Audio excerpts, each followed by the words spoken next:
Hi, my name is Jamie, and today I'm doing a book review on the Usborne Complete Book of the Microscope. This is by, it doesn't say on the front, but if you open the flap, it says it's by a woman named Kirstine Rogers. If I am correct, yes. Kirstine Rogers. Please subscribe to this channel for more book reviews like this. My kids and I have gone through a lot of science books from Usborne, and they're really good. We've done animals, we've done astronomy, we've done just basic science, and we just did microscopes or microscopic creatures, things that you can look at through a microscope. So the beginning of this book is an introduction to the microscopic world.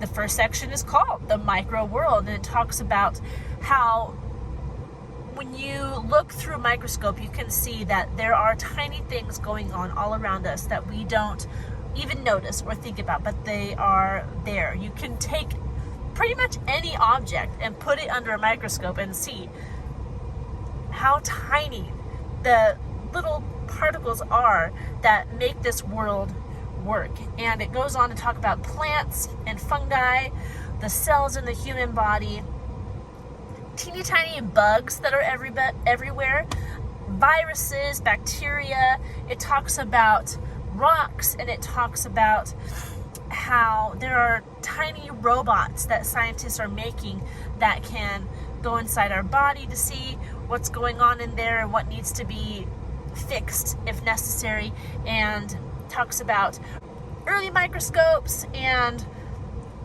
the war on germs and what modern microscopes look like.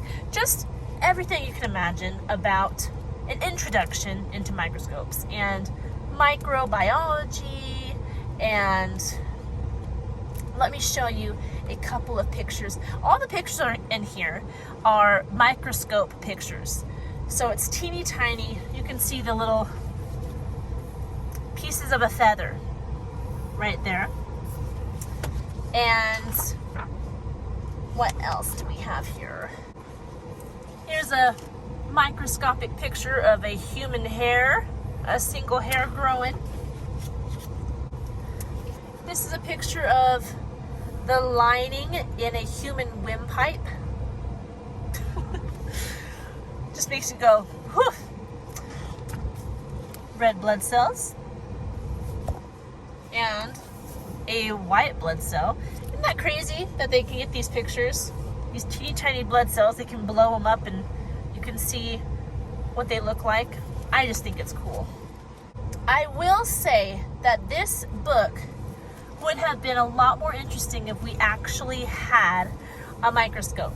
So this book is great on its own to just go through and get an introduction into the microscopic things going on in the world around you. But if you actually had a microscope to do the experiments they have on some of these pages, they have little things you can try on your own.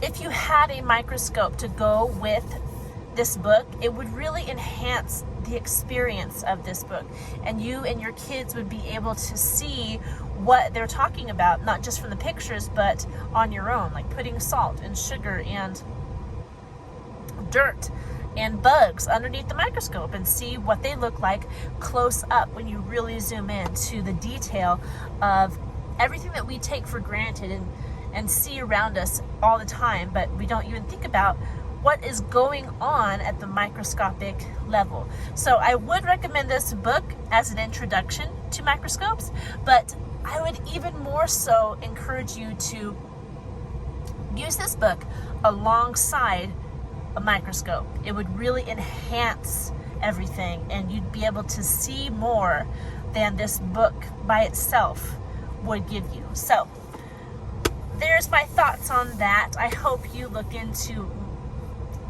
microscopes in general. I think even if you don't get this book, get a microscope. It would be really educational to see what is going on, because we don't think about that stuff. And unless you study microscopes, there's no way for you to know what's going on. So might as well look into it. That's all I have for you today, and I hope you are doing well, and I will talk to you soon in our next video. Goodbye.